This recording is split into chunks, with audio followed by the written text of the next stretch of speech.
News of the record ವಿಶೇಷ ಕಾರ್ಯಕ್ರಮಕ್ಕೆ ಸ್ವಾಗತ. ನಾನು ಮಾರುತಿ ಪಾವಗಡ.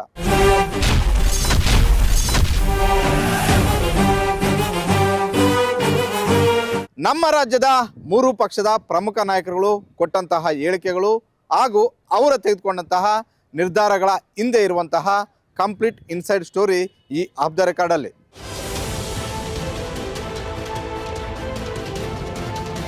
ಈ ವಾರ ರಾಜ್ಯ ರಾಜಕಾರಣದಲ್ಲಿ ಹೆಚ್ಚು ಚರ್ಚೆ ಆಗ್ತಾ ಇರುವಂಥದ್ದು ಕಾಂಗ್ರೆಸ್ ಪಕ್ಷದಲ್ಲಿ ಪ್ಯಾಕೇಜ್ ಪಾಲಿಟಿಕ್ಸ್ ಬಗ್ಗೆ ಚರ್ಚೆ ಆಗ್ತಾ ಇದೆ. ಹಾಗಾದರೆ ಏನದು ಪ್ಯಾಕೇಜ್ ಪಾಲಿಟಿಕ್ಸ್? ಯಾವ ಮಂತ್ರಿ ಪ್ಯಾಕೇಜ್ ವಿಚಾರ ಚರ್ಚೆ ಮಾಡಿದ್ರು? ಮಲ್ಲಿಕಾರ್ಜುನ್ ಖರ್ಗೆ ಅವರು ಈ ವಿಚಾರಗಳ ಬಗ್ಗೆ ಏನಂತ ಹೇಳಿದ್ರು? ಇದು ಕಾಂಗ್ರೆಸ್ಸಲ್ಲಿರುವಂತಹ ಇನ್ಸೈಡ್ ಸ್ಟೋರಿ. ಅದೇ ರೀತಿ BJPಯಲ್ಲಿ ಅಡಕ್ ಅಧ್ಯಕ್ಷರಾಗಿರುವಂತಹ ವಿಜೇಂದ್ರ ಅವರು ತಮ್ಮ ಸ್ಥಾನವನ್ನು ಉಳಿಸ್ಕೊಳ್ಳೋದಕ್ಕೆ ಯಾರನ್ನೆಲ್ಲ ಟಚ್ ಮಾಡ್ತಾ ಇದ್ದಾರೆ, ಎಷ್ಟು ರೌಂಡಲ್ಲೇ ಅವ್ರನ್ನ ಟಚ್ ಮಾಡಿದ್ರು, ಯಾರನ್ನ ಕಳಿಸಿಕೊಟ್ಟು ಅವರನ್ನು ಟಚ್ ಮಾಡಿದ್ರು. ಇನ್ನು ಪ್ರಾದೇಶಿಕ ಪಕ್ಷವಾಗಿರುವಂತಹ JDS ಅಲ್ಲಿ ನಿಖಿಲ್ ಕುಮಾರಸ್ವಾಮಿ ಅವರ ನಡೆ ಬಗ್ಗೆ ಕಾರ್ಯಕರ್ತರು ಏನು ಹೇಳ್ತಾ ಇದ್ದಾರೆ? ದೇವೇಗೌಡರು ಕುಮಾರಸ್ವಾಮಿ ಅವರ ಬಗ್ಗೆ JDS ಪಕ್ಷದಲ್ಲಿ ಆಗ್ತಿರೋ ಚರ್ಚೆ ಆದರೂ ಏನು? ಒಟ್ಟಾರೆ ಮೂರು ಪಕ್ಷಗಳ ಒಂದು ವಾರದ ಕಂಪ್ಲೀಟ್ ಇನ್ಸೈಡ್ ಸ್ಟೋರಿ ಈ ರಿಪೋರ್ಟಲ್ಲಿ. ರಾಜ್ಯ ಕಾಂಗ್ರೆಸ್ ಅಲ್ಲಿ ಪ್ಯಾಕೇಜ್ ಪಾಲಿಟಿಕ್ಸ್. ನವೆಂಬರ್ಗೆ ಅಧ್ಯಕ್ಷ ಹಾಗೂ ಸಚಿವರ ಬದಲಾವಣೆ. ರಾಹುಲ್ ಗಾಂಧಿ ಬಯಸಿದ್ರೆ ಸರ್ಕಾರದ ನಾಯಕತ್ವವೂ ಬದಲಾವಣೆ. ಸಿದ್ದರಾಮಯ್ಯ ನೇತೃತ್ವದ ಕಾಂಗ್ರೆಸ್ ಸರ್ಕಾರ ರಾಜ್ಯದಲ್ಲಿ ಅಧಿಕಾರಕ್ಕೆ ಬಂದು ಈಗಾಗಲೇ 2 ವರ್ಷ ಕಂಪ್ಲೀಟ್ ಆಗ್ತಾ ಇದೆ. ಈ ಸಂದರ್ಭದಲ್ಲಿ ಹಲವು ಹಿರಿಯ ಶಾಸಕರು ಮುಖ್ಯಮಂತ್ರಿ ಸಿದ್ದರಾಮಯ್ಯ, ಉಪಮುಖ್ಯಮಂತ್ರಿ DK ಶಿವಕುಮಾರ್ ಹಾಗೂ ಕಾಂಗ್ರೆಸ್ ಹೈಕಮಾಂಡ್ ಮುಂದೆ ಒಂದಷ್ಟು ತಮ್ಮ ಒತ್ತಡಗಳನ್ನು ಹಾಕ್ತಾ ಇದ್ದಾರೆ.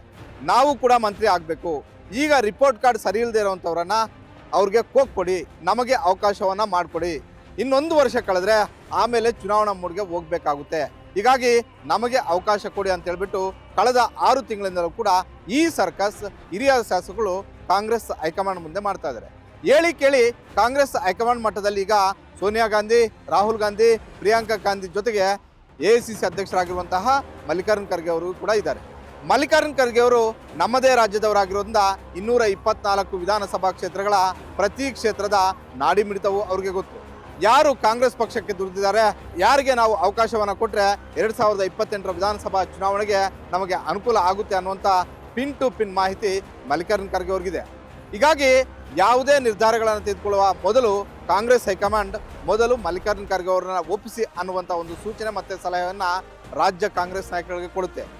ಇಂಥದ್ದೊಂದು ಬೆಳವಣಿಗೆ ಈಗ ಮತ್ತೆ ನಡೆದಿದೆ. ಅದೇನು ಅಂದರೆ KPCC ಅಧ್ಯಕ್ಷರ ಬದಲಾವಣೆಗೆ ಸಿದ್ದರಾಮಯ್ಯ ಅವರ ಬಣ ಪಟ್ಟಿಡಿದಿದೆ.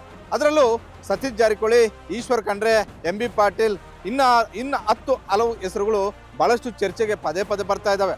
ಒಂದು ಸಮಯದಲ್ಲಿ ಸತೀಶ್ ಜಾರಕಿಹೊಳಿ ಇಲ್ಲ ಈಶ್ವರ್ ಖಂಡ್ರೆ ಹೆಸರು ಅಂತಿಮ ಆಗೇ ಹೋಯ್ತು ಅನ್ನುವಂಥ ಒಂದು ಚರ್ಚೆ ಅರಿಬಿಟ್ಟಿದ್ರು. ಆದರೆ ಕಾಂಗ್ರೆಸ್ ಹೈಕಮಾಂಡ್ ಅದಕ್ಕೆ ಅಷ್ಟು ಸುಲಭವಾಗಿ ಅವಕಾಶ ಕೊಡಲಿಲ್ಲ. ಏನಕ್ಕೆ ಅಂತ ಹೇಳಿದ್ರೆ 2023 ವಿಧಾನಸಭಾ ಚುನಾವಣೆಯಲ್ಲಿ 136 ಸ್ಥಾನಗಳು ಗೆದ್ದಾಗ ಯಾರು ಮುಖ್ಯಮಂತ್ರಿ ಆಗಬೇಕು ಅಂತ ಅಷ್ಟು ಸುಲಭವಾಗಿ ಕಾಂಗ್ರೆಸ್ ಹೈಕಮಾಂಡ್ ನಿರ್ಧಾರ ಮಾಡಿರಲಿಲ್ಲ.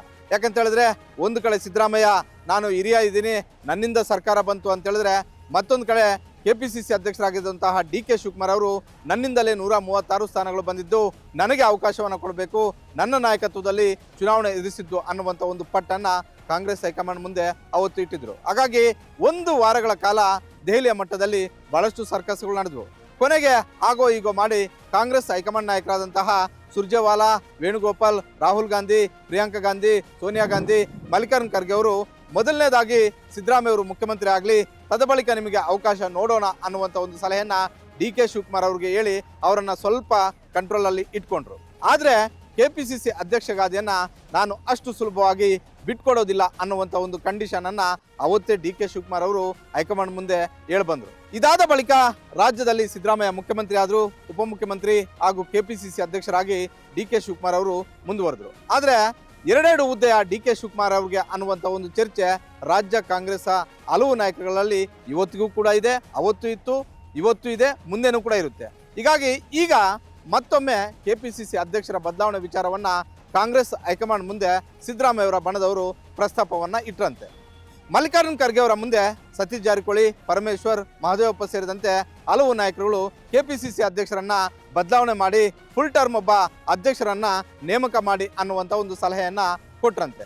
ಇದಕ್ಕೆ ಮಲ್ಲಿಕಾರ್ಜುನ್ ಖರ್ಗೆ ಅವರು 2023 ವಿಧಾನಸಭಾ ಚುನಾವಣೆಯಲ್ಲಿ ಸಿದ್ದರಾಮಯ್ಯ ಮತ್ತೆ ಡಿ.ಕೆ. ಶಿವಕುಮಾರ್ ಅವರು ದೆಹಲಿಗೆ ಬಂದಾಗ ಎಲ್ಲವೂ ಕೂಡ ಚರ್ಚೆ ಆಗಿತ್ತು.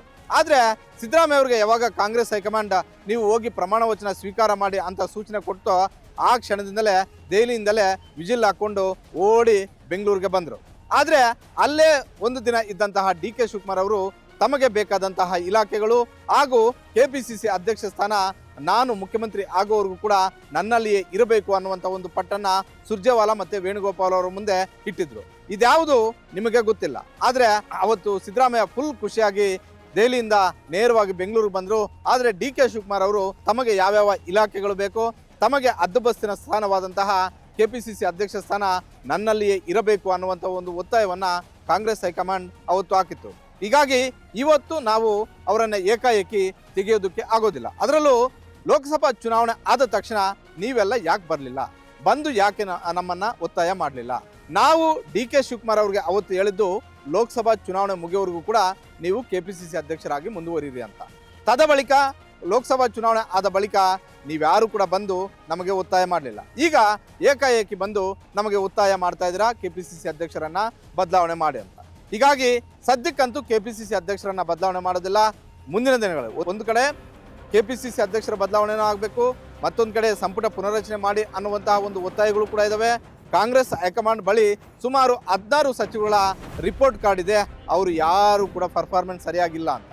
ಅಂಥವರನ್ನ ಕೋಕ್ ಕೊಟ್ಟು ನಾವು ಸಂಪುಟ ಪುನರ್ರಚನೆ ಮಾಡಲೇಬೇಕಾಗಿರುವಂಥ ಒಂದು ಅನಿವಾರ್ಯ ಇದೆ. ಹೀಗಾಗಿ ಎಲ್ಲವನ್ನೂ ಕೂಡ ಒಂದೇ ಸಲ ನವೆಂಬರ್ ತಿಂಗಳಲ್ಲಿ ಮಾಡ್ತೀವಿ, ಅಲ್ಲಿವರೆಗೂ ಸುಮ್ಮನಿರಿ ಅನ್ನುವಂಥ ಒಂದು ಮಾತನ್ನ ಮಲ್ಲಿಕಾರ್ಜುನ್ ಖರ್ಗೆ ಅವರು ಸತೀಶ್ ಜಾರಕಿಹೊಳಿ, ಪರಮೇಶ್ವರ್, ಮಹದೇವಪ್ಪ ಸೇರಿದಂತೆ ಸಿದ್ದರಾಮಯ್ಯ ಅವರ ಬಣದವರಿಗೆ ಹೇಳಿ ಕಳಿಸಿದಾರಂತೆ. ಹೀಗಾಗಿ ಈ ಮಾತುಗಳನ್ನು ಹೇಳ್ತಿದ್ದಂತಹ ಮಲ್ಲಿಕಾರ್ಜುನ್ ಖರ್ಗೆ ಅವರು ಹೇಳಿದ್ದು ಎಲ್ಲವೂ ಕೂಡ ಪ್ಯಾಕೇಜ್ ಪಾಲಿಟಿಕ್ಸ್, ಎಲ್ಲವೂ ಕೂಡ ನವೆಂಬರ್ ತಿಂಗಳಲ್ಲಿ ಪ್ಯಾಕೇಜ್ ಆಗಿ ಬರುತ್ತೆ.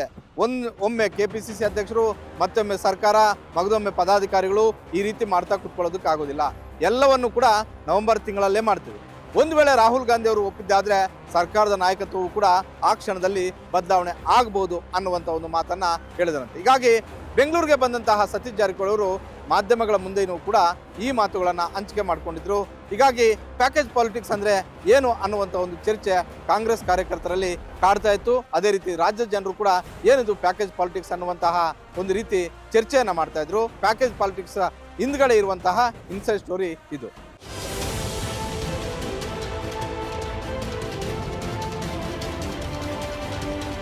ಕಾಂಗ್ರೆಸ್ ಹೈಕಮಾಂಡ್ ಪ್ರತಿ 3 ತಿಂಗಳಿಗೊಮ್ಮೆ ರಾಜ್ಯ ಸಚಿವರುಗಳ ರಿಪೋರ್ಟ್ ಕಾರ್ಡನ್ನು ಪರೀತಾ ಇದೆ. ಸಿದ್ದರಾಮಯ್ಯ ಸೇರಿದಂತೆ ಯಾವೆಲ್ಲ ಸಚಿವರುಗಳು ಏನು ಕೆಲಸ ಮಾಡಿದ್ದಾರೆ, ಸರ್ಕಾರದ ಕಾರ್ಯಕ್ರಮಗಳನ್ನು ರಾಜ್ಯಾದ್ಯಂತ ಯಾವ ರೀತಿಯಾಗಿ ಪ್ರಚಾರ ಮಾಡ್ತಾ ಇದ್ದಾರೆ, ಅದನ್ನು ಕಾರ್ಯಗತಗೊಳಿಸಿದ್ದಾರೆ. ಅದರಲ್ಲಿ ಸುಮಾರು 16 ಸಚಿವರುಗಳು ಕಂಪ್ಲೀಟ್ ಫೇಲ್ ಆಗಿದ್ದಾರಂತೆ.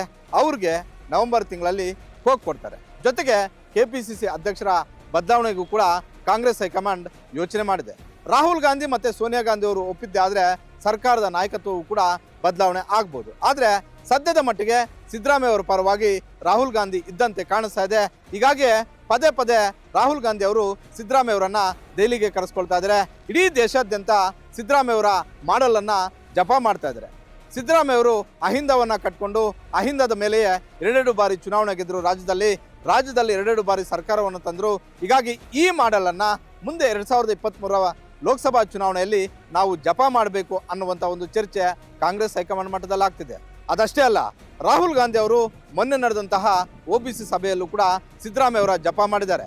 ಸಿದ್ದರಾಮಯ್ಯ ಅವರು OBC ಫೈರ್ ಬ್ರಾಂಡ್ ಅನ್ನೋದನ್ನ ರಾಹುಲ್ ಗಾಂಧಿ ಅವರು ಹೇಳಿದ್ದಾರೆ. ಹೀಗಾಗಿ ಸಿದ್ದರಾಮಯ್ಯ ಅವರನ್ನ ಅಷ್ಟು ಸುಲಭವಾಗಿ ರಾಹುಲ್ ಗಾಂಧಿ ಅವರು ಬಿಟ್ಕೊಡೋದಿಲ್ಲ. ಆದರೆ ನವೆಂಬರಲ್ಲಂತೂ ರಾಜ್ಯ ಕಾಂಗ್ರೆಸ್ ಅಲ್ಲಿ ಕ್ರಾಂತಿ ಆಗುತ್ತೆ. ಅದು ಸಂಪುಟ ಪುನರ್ರಚನೆ ಆಗುತ್ತೆ.